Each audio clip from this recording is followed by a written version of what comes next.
Welcome to the show that introduces you to the best of the best in the world of fine epicure. Today on Vegetarian Elite, we present the amazing Tracye McQuirter, co-founder of BlackVegetarians.org, the first comprehensive website for about 1.5 million African-American vegetarians. Tracye is also a public health nutritionist, a dynamic speaker and author, and a glowing, vivacious vegan for over 20 years.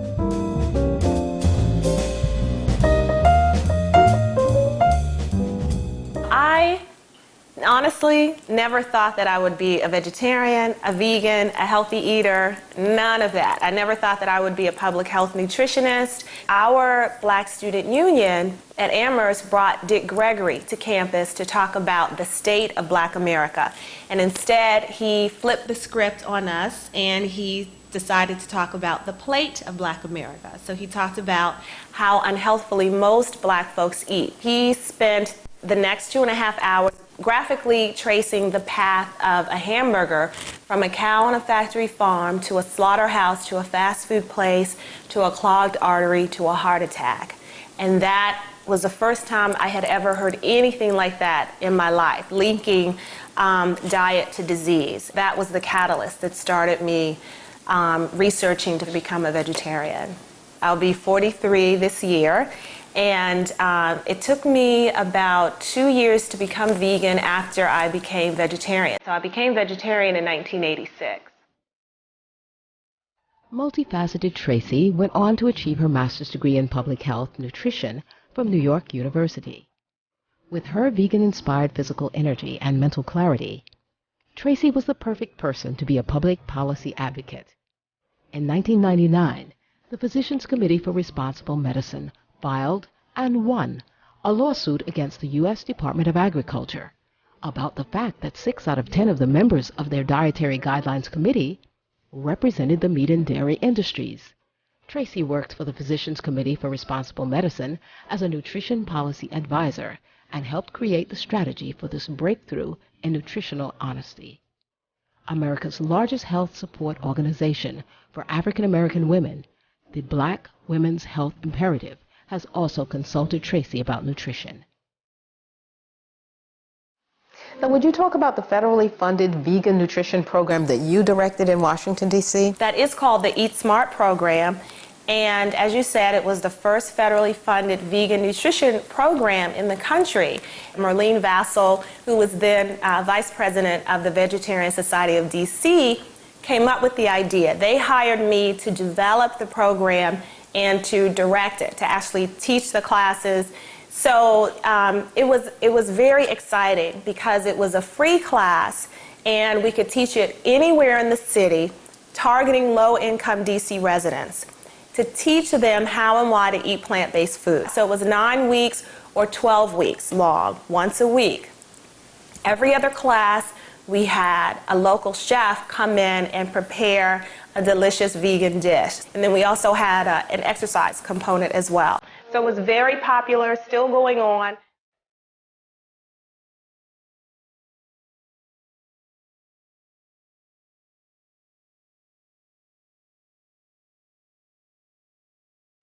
In the middle of this year, Tracye had her first book published.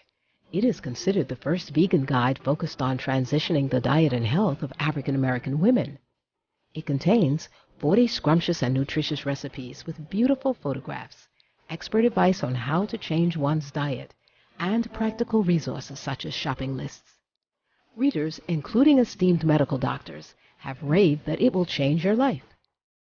Your book, By Any Means Necessary, a revolutionary guide for Black women who want to eat great, get healthy, lose weight, and look fat, seems to be a call to action. It definitely is a call to action.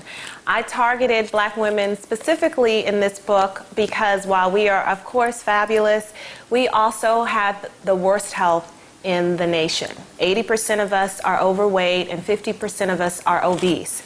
And we have the chronic health conditions that go with that. So the heart disease, the high cholesterol, the diabetes. 1 in 4 Black women by the age of 55 are estimated to have diabetes. and also breast cancer, ovarian cancer. We have the highest rates in the nation. So we're in a health crisis. We need to be targeted, absolutely. Now, even though you directed your book to African American women, all women can benefit from reading your book. So now, how does the experience of reading the book connect to the rest of the family? Women in general are still the primary cooks in the family. So what we eat affects what our children eat, what our partners eat, even our extended family members when we have gatherings, family gatherings, and our friends and loved ones. So we are the ones who can take back control over our family's health. You can be the one that makes the difference if you eat more plant-based foods. My mother became a vegan more than 20 years ago when she was in her 50s. Of her siblings who are surviving in their senior years, she is the only one who is healthy and free of chronic disease. So no arthritis, no overweight, no diabetes, no high blood pressure, cholesterol, no cancer. She exercises most days a week vigorously. So it's the exercise and the vegan diet, the healthy vegan diet, that changed that dynamic. And most people think that DNA trumps diet, but in fact, diet trumps your DNA.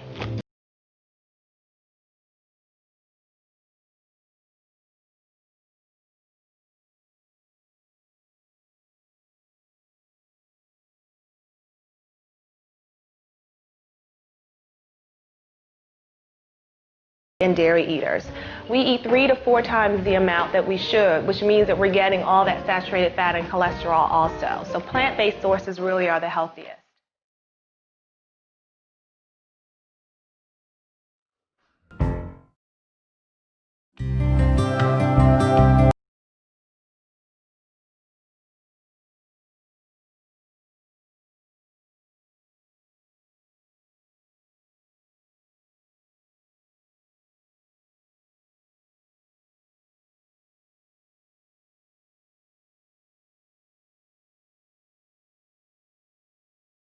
There are already millions of African Americans who are vegetarian. We have a long history of eating plant-based foods. In fact, we're pioneers in this plant-based food movement. Especially in DC, African Americans started the first all-vegan establishments in the nation's capital.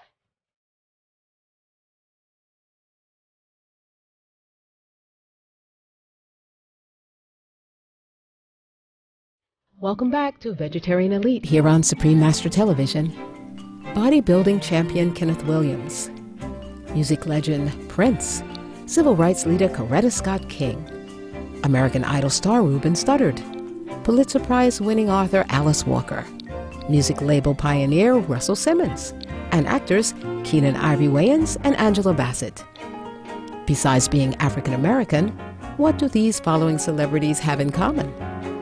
They are all champions of the plant-based diet.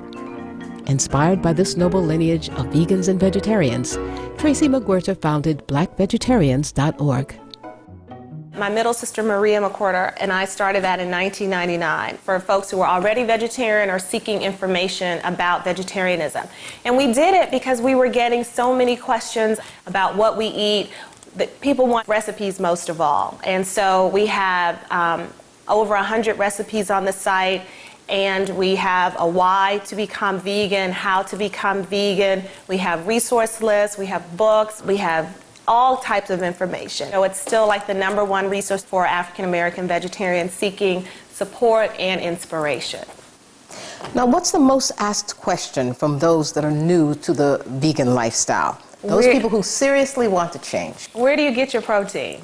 The meat industry has us believing that protein equals meat, meat equals protein. Well, so let me just kind of dispel that myth right away. Meat is not the best source of protein because along with the animal protein, you get saturated fat and cholesterol. And saturated fat and cholesterol is what leads to heart disease, certain cancer, stroke, and diabetes, the top 4 killers in the country. The best place to get protein is from plant-based sources because they contain 0 cholesterol, very little to no saturated fat. So that means ingredients like beans and nuts and whole grains especially, even fruits and vegetables have protein in very small amounts. So it is almost impossible not to get enough protein on a healthy vegan diet. What advice do you have for those who want to make that change? Those people who want to be healthier, lose weight, and as you say, look fat. I understand that it can be difficult even though you have the information and you know you want to make the transition to eating more plant-based foods. So the first thing I recommend is that people get half of their plate filled with dark leafy greens at least twice a day for lunch and dinner. So that means kale, collards, that means Swiss chard. If you're eating white rice, switch to brown rice or red rice or black rice or quinoa. If you're eating white bread, switch to a whole grain bread. Our taste buds are naturally acclimated for wholesome plant-based foods. What happens is we get addicted to salt, fat, and sugar. That's the unholy trinity, as I call it, in the food industry. So the more plant-based foods we eat, the more our taste buds will get reacclimated to these natural tastes and we'll lose the craving for the processed meat and dairy-based foods that are filled with fat, salt, and sugar. It actually takes about 3 weeks to a month to get your taste buds acclimated. So it's pretty quick. And you know, the food is delicious. At this stage, in this century, there should be no question that healthy food can be delicious.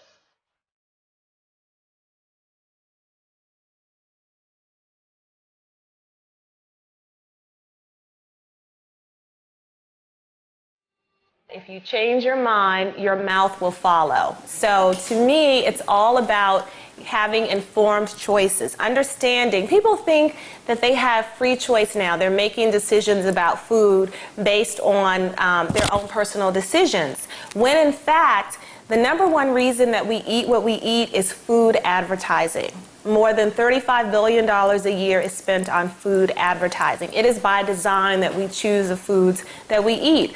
More than 70% of that advertising is for processed food and junk food. Only 2% is for fresh fruits and vegetables. What I hope to do through the book and through the talks that I do is present information about why plant-based foods are healthiest. The information about plant-based foods being the healthiest foods available to eat is not disputed. It's been around, the science has been around for more than 4 decades. It's just not widely promoted. And so I want people to have informed choices. Just 2 weeks ago, the United Nations issued their second report, and this time it was stronger than the first, where they are encouraging world citizens to eat more vegan foods, to eat fewer meat and dairy-based foods to save the planet. So it's not just about our personal health, which will obviously be improved if we eat more plant-based, but we'll save the planet if we do, because livestock production for meat and dairy causes more global warming, more climate change than all of the world's transportation combined. We're at a crisis situation with the planet and our personal health. My experience is that once people have the information, they start to make some changes immediately. And that's what it's all about.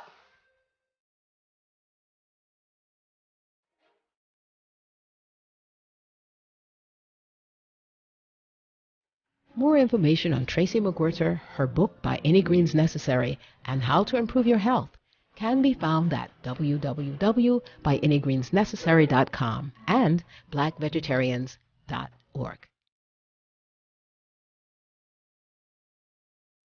Thank you, Ms. Tracye McQuirter, for remarkably progressing the great interest in optimum nutrition that is spreading like a wave over our planet. And to our viewers, please stay tuned to Supreme Master Television. Coming up now is Between Master and Disciples. And there you have it. Go for it.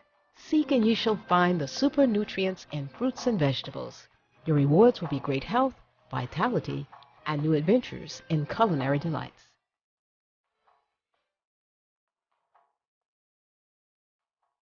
For more details, please visit www.suprememastertv.com/VE.